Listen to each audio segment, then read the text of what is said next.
Welcome to your podcast, Leadership is Tricky, where we'll tackle various topics, challenges, and experiences as it relates to your investment in leadership. So, let's design success together. Now your hosts. Hey everyone, Eric Ocasio here with Leadership is Tricky. We are back. And today we have a guest that I've been waiting and we've been scheduling to try to get her on. Her name is Indira Donegan. How are you, Indira? How are you doing? Doing great. Thanks so much for having me, Eric.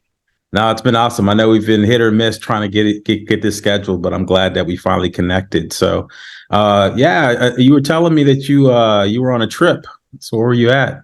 Yeah, it was funny because Mike, my husband, and I, we've been in the military for over 20 years, both of us. We both got out just recently. I got out in October 21 and retired, went into industry, and Mike just retired in March. Okay. Well, congratulations.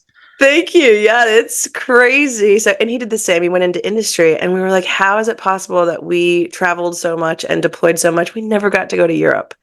Not once. And we both joined, relatively young, me right out of college, him just a few years later. And so we finally pulled the trigger and put together a spring break plus, 2-week trip to Spain for a week and then to Rome for a week and brought our 15 and 16-year-old with us. It was awesome. I mean, gosh, it's one of those things. I mean, you're lucky because you're out there all the time and you can hop around and just take it all in. But it's shocking to me just how beautiful it is to be like in the old country, if you will. Right. See things that have been around for thousands and thousands of years that are still standing, and to see history really come alive. So for myself and my husband, we were completely enthralled, had a blast. The kids loved it. And those are teenagers, sometimes teenagers are hard to impress. Right. There was like no bickering, no fighting. We just had the best time. No, that's great because my daughters, they're 9 and 7, so they've basically grown up in Europe, though, right? Oh wow! So when we go to some of these places, they're like, okay, interesting, and it's funny when we go back stateside, for vacation, they're like, the grandeur of things, right? They were in D.C. and then visiting grandparents and Disneyland or Disney World and all of that. They love that, right? And Walmart's. So no, it's great though. In fact, I just came back from Tenerife, Spain too. I was out there for a golf trip off the coast of Morocco, and the weather was just amazing. Oh my gosh, we were in Malaga, Spain. So I don't know how far away you were from that, but that's like right on the coast in the middle of the coastline of Spain. Right. And it was just beautiful. It was so clean. And Old Town Malaga. You said you brought up Disney, so I'm not gonna feel bad about this, but I literally was like, dang, Epcot actually does a really good job of trying to expose you to these other cultures, because at one point, it was so beautiful and so clean and so amazing to look at. We were like, I feel like we're in Epcot. Right. So I know hopefully people don't come for us in the comments on that, but the reality is the United States is so huge. And I actually saw another perspective being in Europe, seeing the grandeur of buildings and churches that are still around after hundreds and hundreds of years. A little bit of it was sadness that with the technology that we have today, that we just don't do our best effort anymore in trying to create something beautiful that will last for thousands of years. I don't think we have that mentality. And so you really notice it in just like the day-to-day architecture that maybe a local Spaniard or a local Roman would take for granted because they grew up there. Right. And then you come here and our buildings look, so sad and dodgy. That was kind of my takeaway, with the exception of some of our older buildings in the capital area, because I'm here in DC, and so like there were some cupolas and different areas where the ceilings are just amazing in like state buildings, that we have still continued to put beautiful architecture into, but that was a long time ago, I would love to see a renaissance of that in the States at some point, where we're bringing back more beauty into everything that we create. Yeah, I think it just costs too much, right? I know. Yeah. I'm a woman. I can tell you, beautiful things cost a lot of money. Yeah, I have 3 beauty women hurts. in my household. That's what my mama said. Yeah. So, hey, talking about your mother, just the switch topics, right? So, why don't you introduce yourself to the world, right? To my audience, and where do you come from? How'd you grow up? And let's just start at the early days and let's work our way to today. Yeah, you bet. I mean, just shout out to the audience for listening in and supporting the podcast. I'm super happy to be on it and to share kind of my story, but really grateful for all of you listening in too and spending time with us today and kind of listening to how your story might traverse or cross through what I've experienced. The world is big, but the world is small, and so the more we learn about each other, I feel like we kind of bring things in, which is nice. I grew up in Oregon, so that little state between Washington and California, and it was a wonderful upbringing. I ended up going to school there, the University of Oregon. I was a sixth generation Oregonian, so my father and his family, they came on covered wagon to the state many, many, many, many moons ago and helped to settle big portions of it. And majority of the people that live even like west of the Mississippi live in Washington, Oregon, and California from American population. And then like more than, I think 80% almost live along the I-5 corridor going from California through Oregon up to Washington. And I came from Eugene, Oregon, which was right there off of I-5 with the University of Oregon. Go Ducks. And my mom is from Panama. So she met my father when she was young, going to college, and he was in the Air Force and stationed in Panama. And to hear her tell the story, she just finally gave up and gave in, but my dad said it was love at first sight. They met at a New Year's Eve party and he was like, that's the one. Right. And the rest is history. They've been married over 50 years. Wow, that's and great. Yeah, and it was really amazing to have to see that. My husband has a similar story as in so much as like he comes from a really big family. And they've managed to stay together. And his parents have been married for like 56 years now. And they've managed to stay together, and it's hard. And it's really hard when you're in the military. So my father was in the military. His father was in the military. And going through our own journey, it was nice to have family members on both sides where when you hit a rough spot, like they totally get where you're at and what you're going through because they've deployed, they've experienced being, overseas and separated and having to deal with all of the balls, juggling all the balls at any given time. And so they were a really great support system for us, to be successful. Yeah, it's nice when you have, family members that kind of understand your plight, especially, because, I was military brat and then I was in the military and then me and my wife have been together 24 years now. So she's gone through multiple deployments. She's gone through multiple, years and years of traveling in TDY, just being apart. And yeah, it's nice though when, I can reach back to my parents and talk through some of that and they can share some of their experiences. And, it's helped us, remain strong and adaptive, right. And resilient, especially for my kids, because, daddy's always gone for some work trip, but no, it's kind of cool.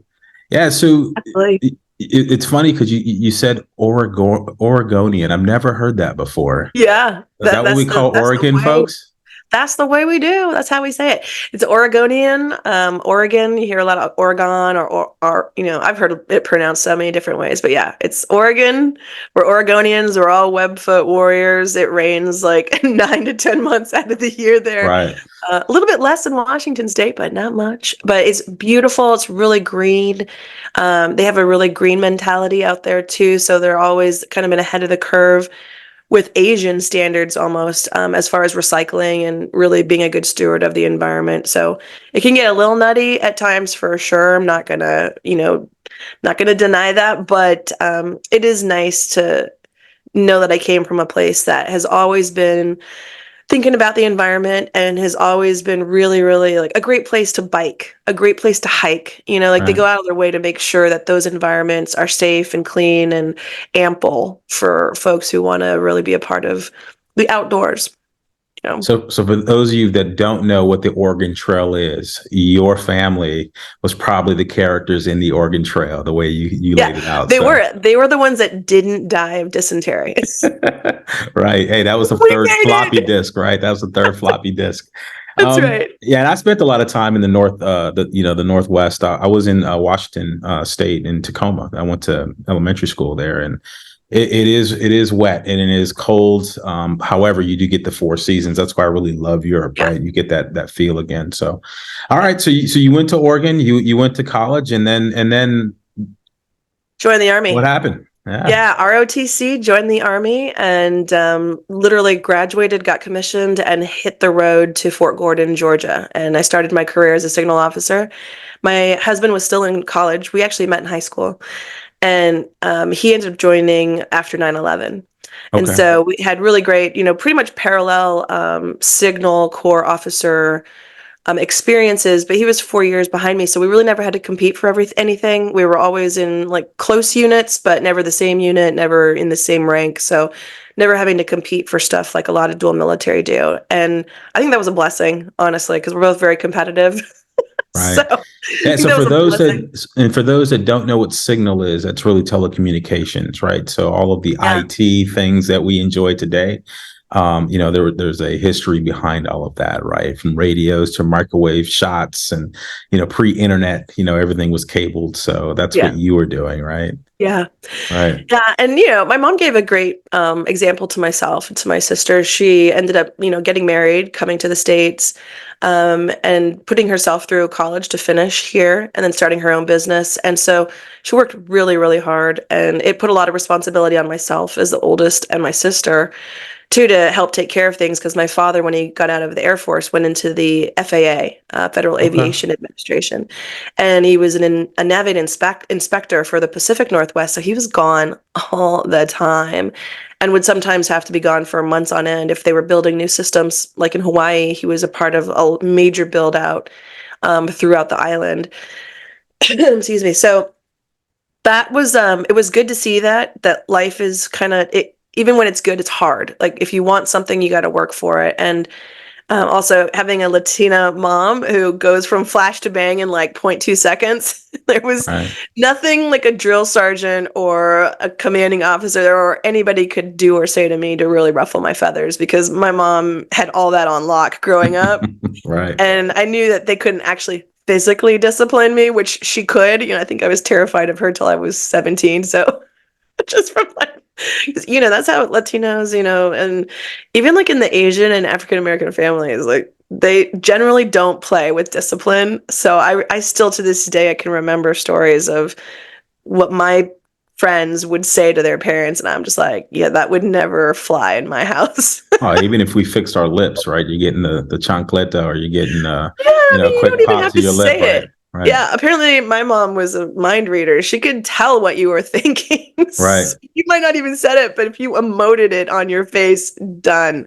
So, Yeah. yeah, but So being a female signal officer in the Army, right? So you're the minority of the minority of the minority.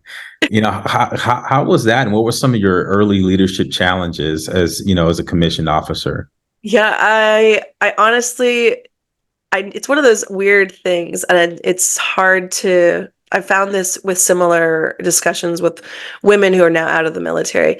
You're either like completely unaware of the fact that you're a double minority, or you're acutely aware. Right. There's like no in between. It always was like you're one of the team and nothing is different. It's all about what you bring to the table, or it's not.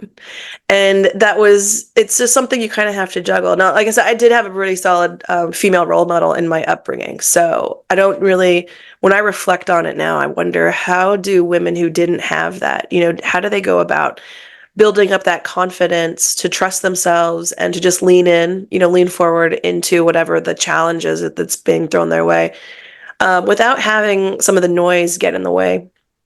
Because honestly, I think that it exists for so many people. It's certainly not just for women. It's certainly not just for Hispanic women. And I'm really grateful for the mentors that I did have in the military. And I gotta be honest with you, I had very few women colleagues and superior officers, senior officers that were women. So a majority, when I think back of like who are the people who really promoted me, who really mentored me, who really pushed me to my limits, because they believed in me, not because they just wanted to torment me, during my Right. time. There's some really great male leaders that I feel like they saw something in me that just really encouraged for whatever reason, them to push me to do really big things. And when I doubted myself, they were there to support it. I wish I could say that with more females in my military experience. The reality is that just not so. I can count on one hand the number of female officers that were colleagues that I would still consider true friends today.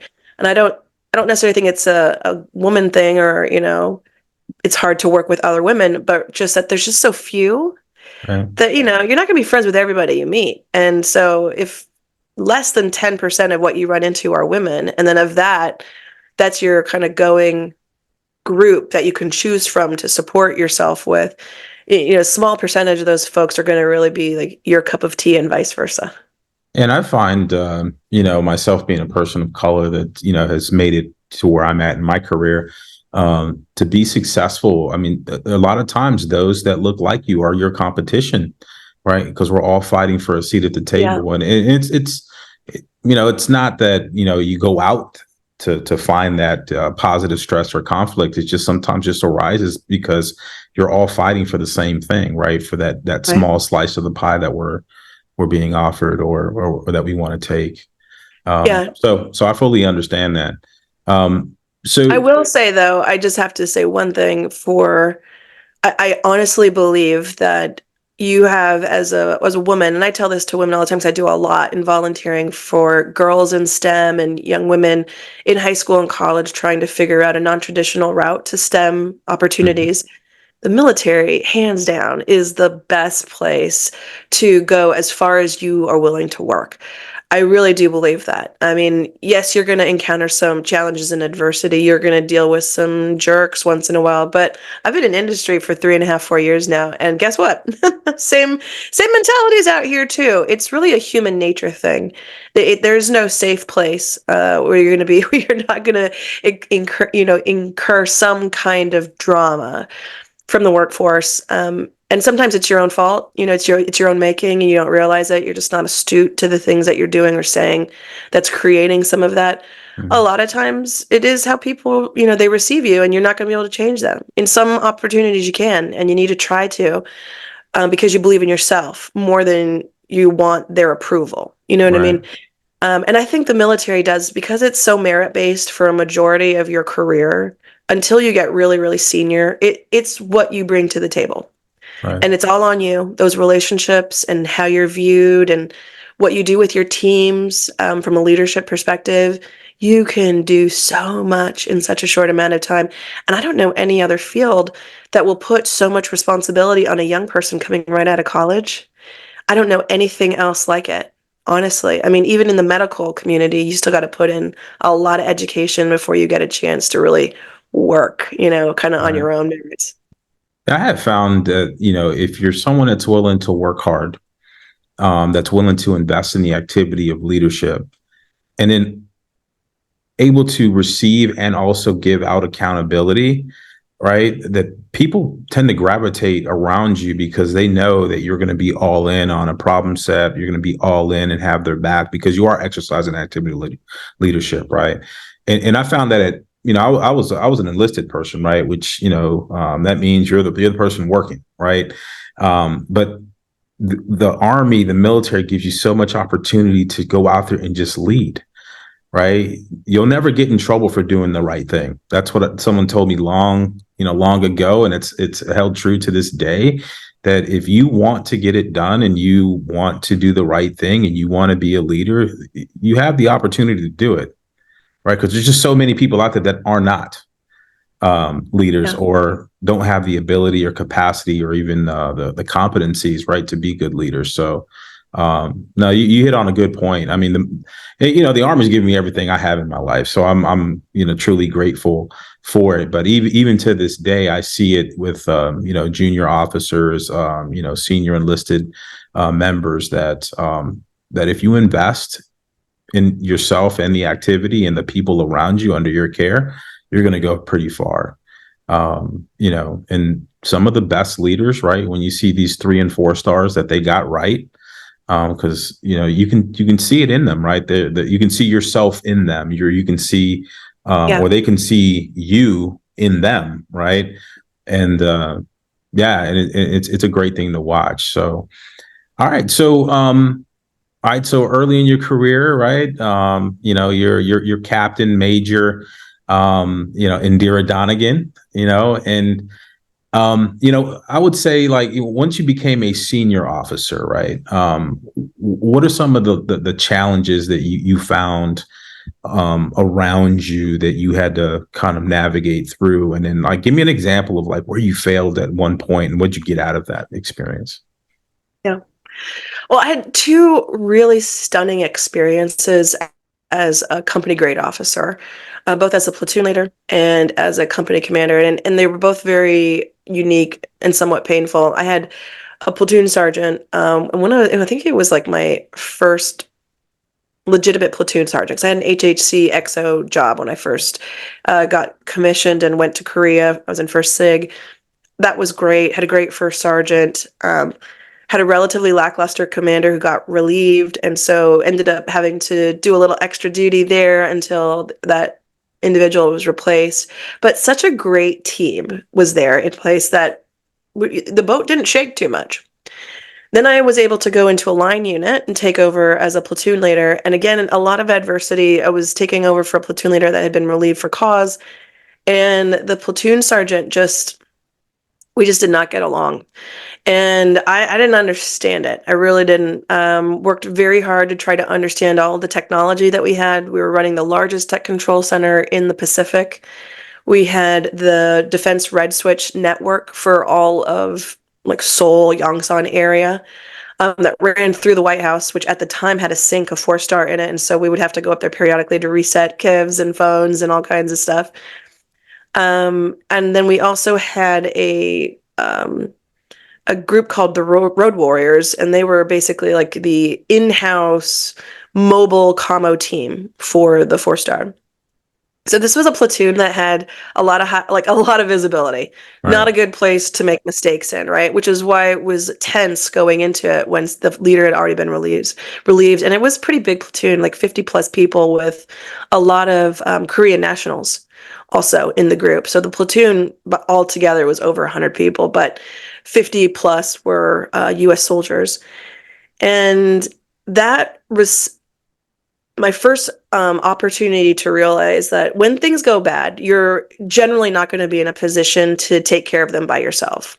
You're going to have a team, and you're going to have to really make sure that the folks above you, 1 or 2 levels above you, understand what you're dealing with, and they have to want the change that you're requesting just as bad as you do. Otherwise, it's not going to happen. And you see a lot of folks who don't understand that. They never get that lesson, and they suffer in silence with lackluster individuals for way too long. And in a leadership position, that is completely unacceptable because you need the leadership teams in the military specifically to function well. They have to be a highly functioning unit of 2, first and foremost. That individual has to be your best friend, your trusted colleague, your sounding board. And then in the military construct, if it's your right arm, your enlisted advisor, they have to be with all their, prerequisite experience and, an X number of deployments in their, under their belt that you probably don't have as a younger officer, that you can count on. You can count on that experience, and they're going to tap into those experiences and deployments and tours that they've taken to ensure that you guys are doing what you need to do. When that relationship is dysfunctional, everybody feels it. Everybody. Oh, absolutely. Right. And I think as I mentored folks as I got older and became a battalion commander and worked on staffs for 3-star officers, I was very attuned to those kinds of relationships. And if I felt that dysfunction before I saw it, I would make a point to like inject myself to be supportive to both parties, because you never really know from the outside looking in where that tension is coming from until somebody speaks up. And it's either, and it could be either way. It could be the person creating the drama, they speak up in a way where you realize that's where it's coming from. It could also be the opposite, where it's the person who's experiencing it. They are failing to explain it in a way that galvanizes the proper support. And it almost looks like you're just not ready for this. When really it could be like somebody who is ready, but they are dealing with a lot of negative toxicity and they don't have the tools or the support to root that out in a healthy way. Either help correct it so the individual can stay there and they continue to work together, or root it out so that the rest of the platoon or the company is able to survive. Yeah, I find a lot of times it's really perceptions, right? When people come into an organization or a unit, Yeah. whatever, they have a certain perception, or they have scar tissue from where they just came from, right? And they're afraid to express that to others, like, hey, I came from this situation. This is what I went through. Oh, and then you can start to relate, right? Because maybe they had a bad experience or a good experience, and they can kind of share that. But you only get there when you start talking, right? And you start communicating and asking questions and starting and seek to understand, right? I think a lot of leaders. I'm not talking about managers either. Like, I'm not talking about just giving people tasks, but leaders that Right. are willing to seek those things out and have some of those uncomfortable conversations, right, for the betterment of the group.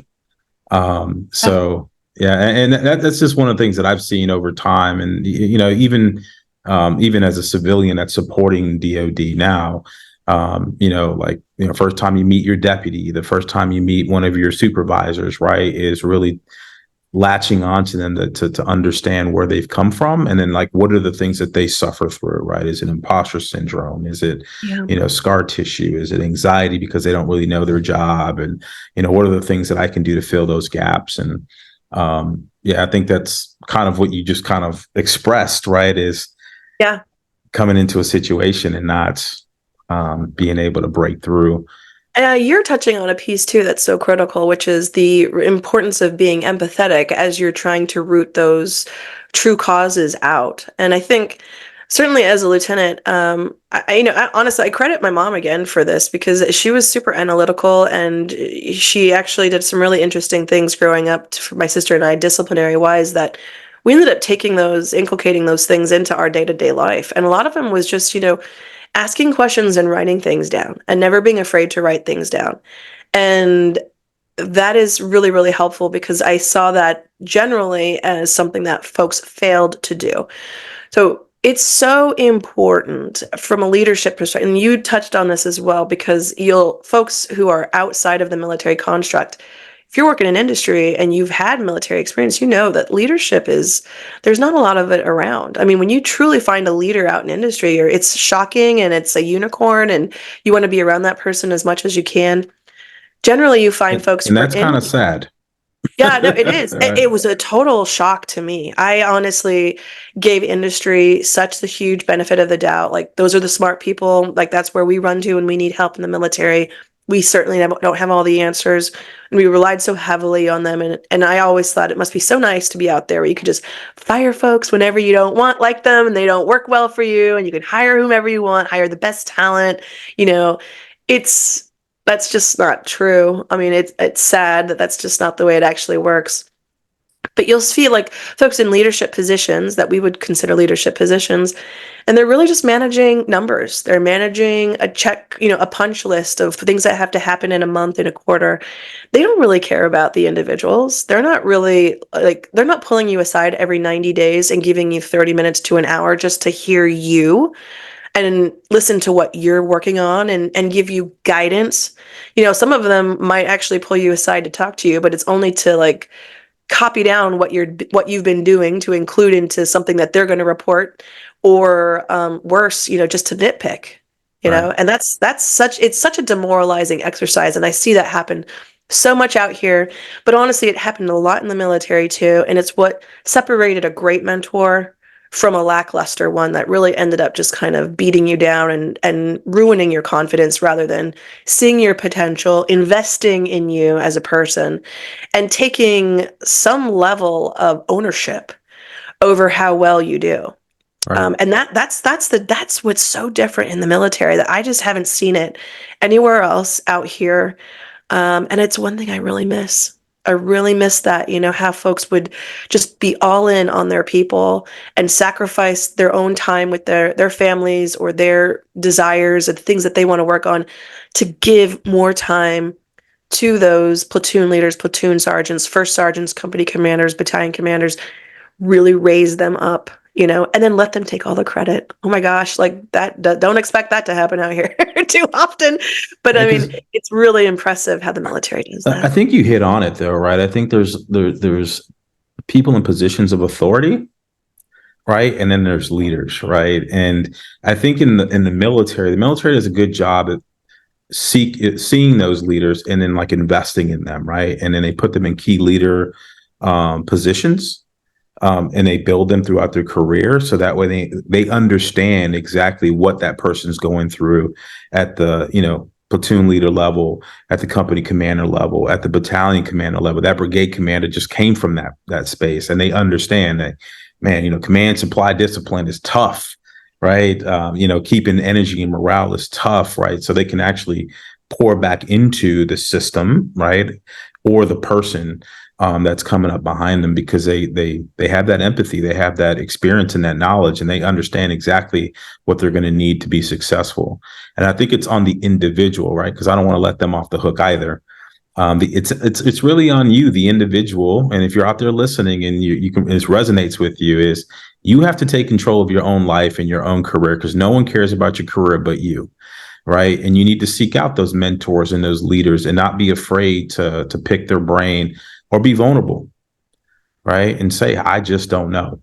Because a lot of times we have a hard time saying we just don't know. And there's strength and vulnerability. And but I'm And a sorry. great mentor relishes the opportunity to give you advice, but they don't rush to tell you how to do your job. They don't rush to give you a laundry list of all the things you should have done differently. They're not going to Monday morning quarterback you. So be careful. There's a lot of folks, I think this is true in the military. Like, we do have a great, I think, history. We have an entire reference manual over how to mentor subordinates and how to get people to the next level. The problem is you've got to find somebody who resonates with you on all of the kind of attributes that you yourself are trying to grow and attain and improve on. Because there are some really great leaders, and if we say great, quote in quotation marks, because they're successful, they've succeeded and gotten to a certain level, that doesn't necessarily mean that they're the right mentor for you. No, It just absolutely. right. And I love telling that to younger NCOs, younger officers, especially when you're right on that cusp at E4 specialist, E5, sergeant. I want those folks to really be leaning in tight, into trying to find those folks. And it shouldn't matter what rank they are. I don't care if it's another warrant, if it's another enlisted, if it's another officer, or how senior they are. It's so rare for someone to come up to you and say, hey, sir, hey, ma'am, I really love the way you're doing this. I have big aspirations. Would you be willing to mentor me? I'll tell you, in my life, in 22 years, and I loved mentoring, and I would go out of my way to do it. I was relentless and methodical with like my 90-day counseling sessions. And I would structure them to the person. I didn't do them like just one way every time. I was doing it for them.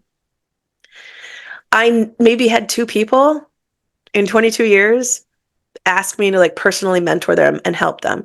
When I got out of the military, I had a ton of folks reach out to me asking for help, for letters, for, hey, can I just bounce this off you, ma'am? I was thinking about this and I thought, God, what would Colonel D do? I'm going to give her a quick call. And luckily I was approachable enough, and I tried to make like a family, a family kind of feeling environment with my folks, that they did feel very comfortable calling me, whether they got in trouble and they needed help, or they were just trying to make a decision on, the next career choice to make. That was a big one for them. They wanted some senior input.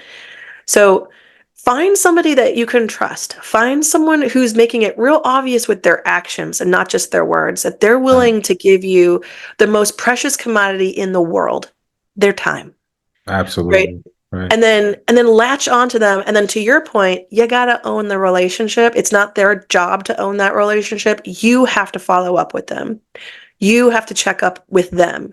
And don't always be asking for stuff. You want to get that relationship to a point where you're mutually checking in on each other. Because when I have somebody who's 10, 15, 20 years younger than me reaching out, just checking in on me, I love those opportunities, because I learn a lot from them. Like they're going through everything in a new time, in a new generation, and I want to understand it from their shoes, right? So I'm all about listening to that and kind of taking it all in and putting it into my life as it applies to work better with others. But you got to own that relationship. You got to want it and know that it takes a lot of watering and feeding to have it grow the way and bloom the way you want it to. And for those out there listening, if you get a good mentor, just like Indira said, right, you have to pour back into them. And you have to give your mentor something to mentor you on, right? It's not just a take relationship. You have to give something back, and do the work. That's one of the things that I have found over time is I will drop a mentee if they don't do the work. If we sit down and, like you said, time is precious. I'm giving you some of the ticks on my life, to pour back into you. And I ask you to do something, right? When we come back together, if you haven't done the work, it's extremely disappointing. And eventually, right, you can see that they're in it for different reasons. Absolutely. I would say I probably had 2 or 3 mentors that to this day, they are considered family members to my family. They've been to my home. They've been to major events, decades after meeting them. Okay. They've come to major events for myself, my husband, my children. So they really do become a part of your extended family if you're doing it right. And, little things to look out for, I think is important to talk about too, because you're not going to necessarily interview your mentor. You're not going to necessarily know that you're being interviewed by somebody who sees something in you and wants to, and is kind of checking you out to see, do I want to approach this person and really start to dig in? Because for those who take it seriously, we do kind of wrap our arms around you, and that can feel a little suffocating if you weren't ready for it, right? So you want to have that in mind, but excuse me, everything should be sacred in what you're talking about, right? You shouldn't have to ask somebody, and you shouldn't have to remind them that something that you're about to tell them is private. Right. So if that thought even crosses your mind, that relationship is not where it needs to be. Be very careful. Listen to your gut. There are a lot of things that are naturally going to happen in your mind, in your heart, in your gut as you're maneuvering kind of through this mentorship journey, that it's an indicator that that person's probably not right for you, or the timing is not right for the two of you. Doesn't mean Right. that it's not a negative thing against you or the individual. It's really more about timing, and are you aligned in a way where it's really going to accelerate the things that you're trying to work on? Because you really want your mentor to be gas on the fire. They've got to be able to accelerate things with you and for you.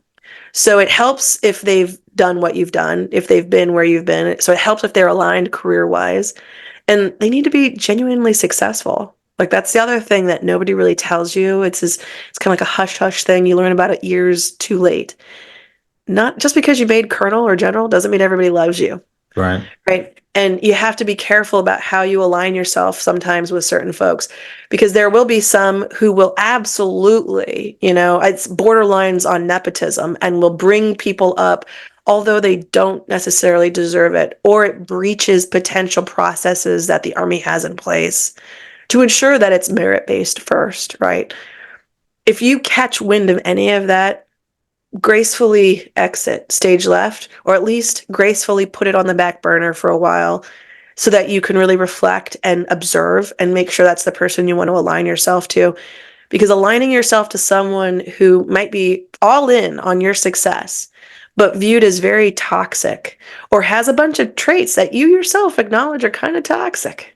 Right. If you align too closely to that, what you risk 2 things. One, you may inadvertently start bringing in those traits that you actually know aren't good for you, and they're contrary to your natural leadership style. 2, you're going to look like an extension of a person who has a lot of enemies or a lot of discontent around them all the time. You're going to have to work through that. Even though they might be great to you and help you out, in the long run, you're going to run into opportunities that you might either miss, or you're going to have to work through because you've now been too closely aligned to that individual. So I say that as a person because I had to work for 5 different 3-star generals in my career as a direct report. And most of them were great to work for. And it's not like I had a choice, right? I mean, I was assigned to work for them.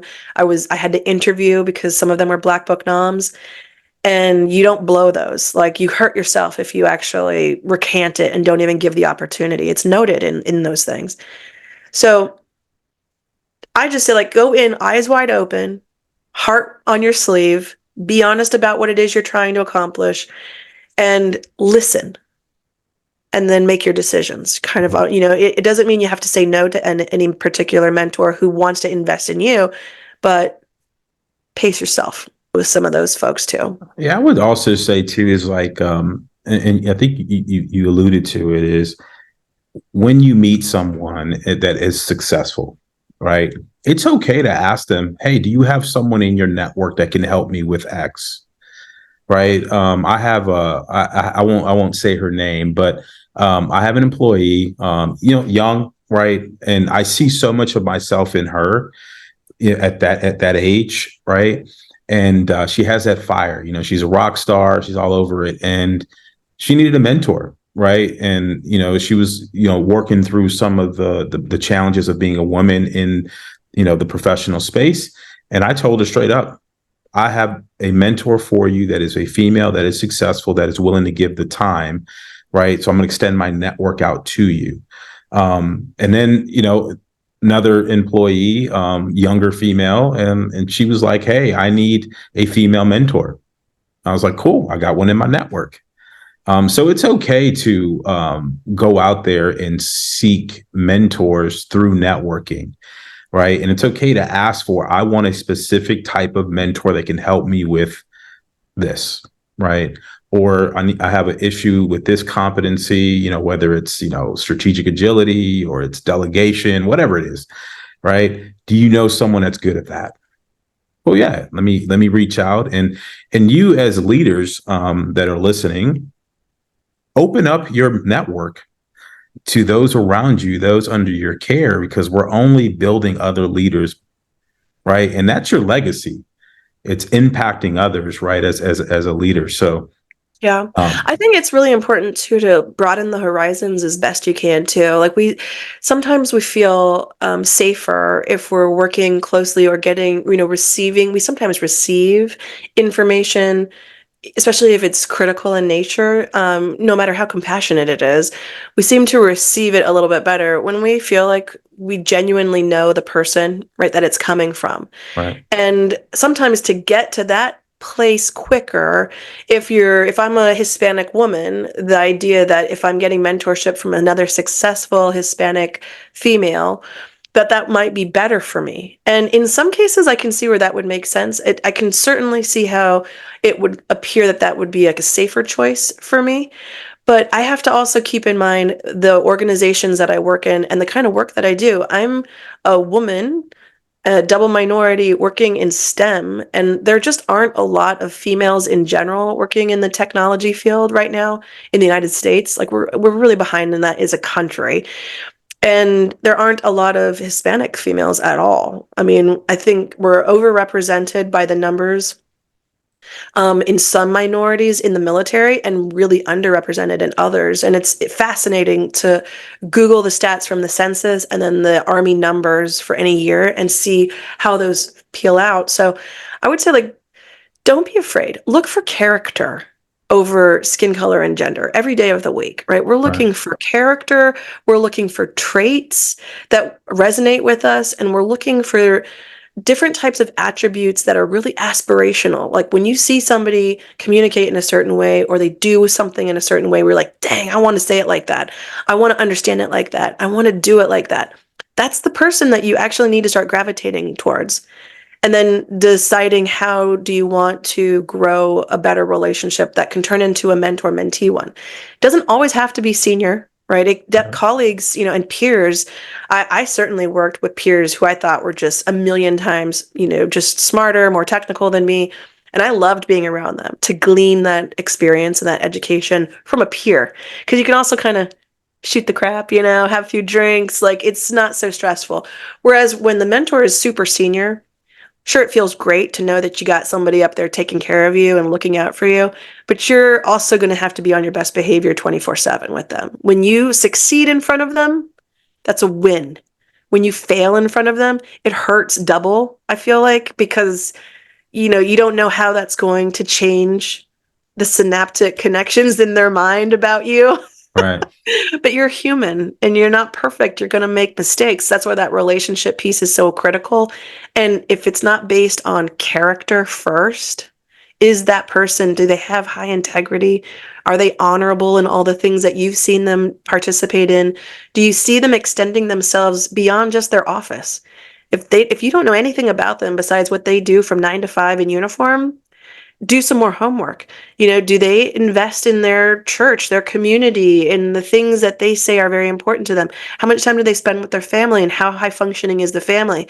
Like, all of those things matter, because I don't want you just to be a success in your career for me to follow you and to ask for your influence and your opinions on what I'm doing. I need to know that you're a success in like as many realms of life as possible.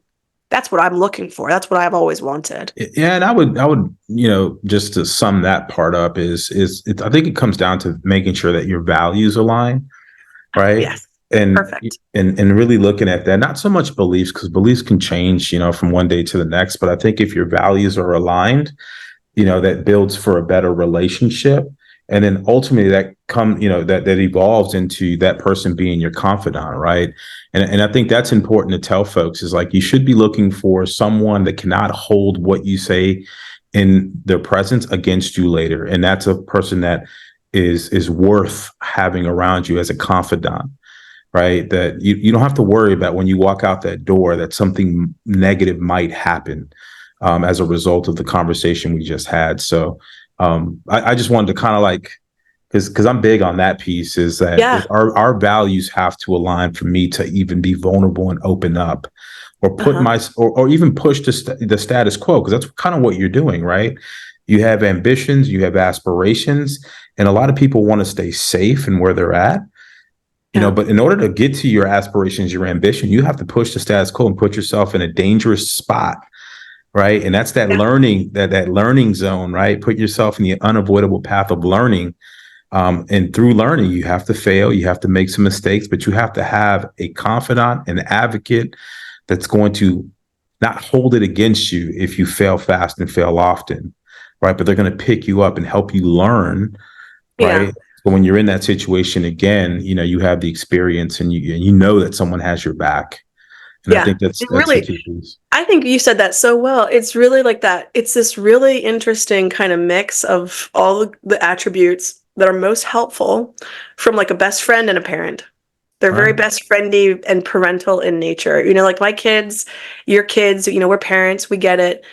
There's very little that my kids are going to do mistake-wise that I would, I might be disappointed, but I'm never going to stop loving them. I'm never going to stop supporting them and advocating them, because they're mine. You're Right. mine. And you're looking for that kind of a connection almost with that mentor, where they adopt you as their own, and they accept that you're going to make mistakes, and they actually are looking forward to these times where you stumble, because that's when you're going to be calling them, and they're going to be on the ready to help you navigate that, good, bad, or indifferent, and never think less of you as a person after it's all said and done. And I will tell you, that is the strangest thing, I think, after leaving battalion command, and even after leaving the military and having folks that had worked for me and had given up what I considered a great deal of time, sweat, blood, and tears, to help our units become very successful, have major issues, a DUI, or, some kind of event that required, they just got themselves into some trouble, Mm-hmm. and they reached back out to me. And I could tell it wasn't easy. Like, they were humiliated and disappointed in what had happened, but they trusted me, and they were hoping that if there was a lifeline, that I would hopefully be the one that could provide one. And I was disappointed, but I was there to help and support and to build them back up, not to remind them about how they screwed up, because they are doing a good job of that all on their own. I could hear it in their voice, Right. And so you're looking for somebody who has a certain level of emotional intelligence and compassion too. And we're all different. You might need less than that than I do. I'm a highly sensitive person. And so I don't want to align too closely with somebody who thinks they can just rip my head off because it's for my own good. I need them to know me a little bit better than that. Right. Because I might not survive it. I would put so much love and respect and hope in that bucket that if they were too harsh, I might not recover because I'm pretty hard on myself as it is. So know yourself. And that's going to be kind of like, to your point, it's going to help you outline what is most important to you, what those values are that you're looking for, those key attributes that you want to emulate or aspire to have. And you're going to see those come out in the folks around you. And then you glob onto them and you just That's ask them. It all starts with one question. Do you have time to mentor? it. So, all right, I could talk this for the next 3-4 hours with you, but I wanted to touch on something before we broke, right? So we talked in our pre-interview about Rotary International, Oh my right? gosh, yes. Yeah, so I did some digging in, right? Because I'm a part of a lot of other clubs, and I know you just tell us a little bit about it, and then like why does that matter to you? Because I found it as an interesting organization, and all of the things that they do. I knew nothing about it until you told me, so I figured let me go look into this. Yeah, no, so Rotary has been around since 1905. It started out with just a few gentlemen they were all business owners and they wanted to do something meaningful for their community, create a group where they could get together as business owners in the community and exchange ideas on how to improve that community, but also really put the time in to build and develop lifelong friendships with each other, with these shared interests. And it started with the founder of Rotary was a gentleman named Paul Harris. I think it was out of Chicago, if I remember right. And so that is the nexus of it. And it started with just a few guys. I think it was maybe like 8 to 10 guys that were meeting all business owners in Chicago. And then from there, it grew and so big that there are millions now of members As across of every town of yeah, every state as of of every as of country. yesterday, it was 1.4 million folks that were involved in this organization. Yeah. And so it's really now it changed, very quickly as it started to grow in the United States. They realized, hey, well, the United States is this huge amalgamation of different cultures and ethnicities from massive immigration since the nexus of our country. And so a lot of business owners were first or second generation immigrants, and they wanted to do things with their home country and try to bring some goodness from their success in the new world, in America, bring that back to the countries that they came from. And so Rotary really started to spread all over the world. And there you have in the United States this sister brother kind of club mentality. So if you have a Rotary club in, say, Gainesville, Virginia, we have a sister club in Okinawa, Japan. Right. And we can go back and forth. We'll host people back and forth. I actually don't know if we have a club in Okinawa, but we have a club that has a sister type of relationship, and we'll do exchanges. We'll do student exchanges. We'll do all kinds of stuff with them. But then we'll also work together because there's a foundation now that has come about over the 100+ years that Rotary has been around, and there's a foundation that does beneficiary type work. So you can actually apply internal of Rotary for grants to build wells, to Right. improve schools, all over the world, wherever you want. And so it's been pretty exciting. One of the big differences from Rotary and other clubs like the Lions or Masons or there's so many out there. Rotary is based on the idea that everybody is a business owner or a senior leader of some sort. So if you're not a business owner, you're likely going to be like a judge or an attorney, state attorney, all kinds of like civil leadership roles. You'll find those in your local clubs as well. The mayor, things like that. And that also helps in pushing whatever your initiative is. So if literacy is a big initiative for you, depending on where your club is at, you're going to have all of those folks also helping to push maybe potential legislation, right, to change laws or to help get funding for areas in greater need, that Rotary can put a spotlight on. Right. They're also famously known for basically eradicating polio in the world. Single-handedly, that organization has done more to eradicate polio than any other organization in the world. It's just fantastic, amazing. And everyday Rotarians like you and I could go in and be a part of that in a country that is requiring the support. It's literally everyday Rotarians donning the apron, the Rotary apron, and having boxes of polio vaccine with them, going door to door in like third world, very rural areas, trying to eradicate polio. So it never causes anyone to lose a limb or be without the use of their legs ever again. Yeah, it was great when you brought it up, and then you were part of that, and so I wanted to do my homework and just to see the vast amount of people trying to do something great for the world, and that's what leadership is about, right? We're trying to change the world for generations to come, and so we're at time. And I will definitely have you back on, right? I love chatting with you. I love your perspective, right? And you just have this infectious personality. I want to get behind it. So for those of you out there that don't know Indira, please connect with her on LinkedIn. She is LinkedIn famous. That's where we connected. She's doing a lot of great things out there. For those of you that are interested in mentorship, please send me an email at eric@leadershipistricky.com, all one word. And I will connect you with folks within my network or pass you along to Indira and to see if she has, some folks in her network that might be able to help you out. If you have comments, questions, concerns, please go to leadershipistricky.com and use our new chat function to give us feedback on the episode or through any podcast platform you're on. If you leave a comment, it'll come back to me. And what I want to do is I want to leave the last word with you, Indira, before we connect off, and anything that you want to push out.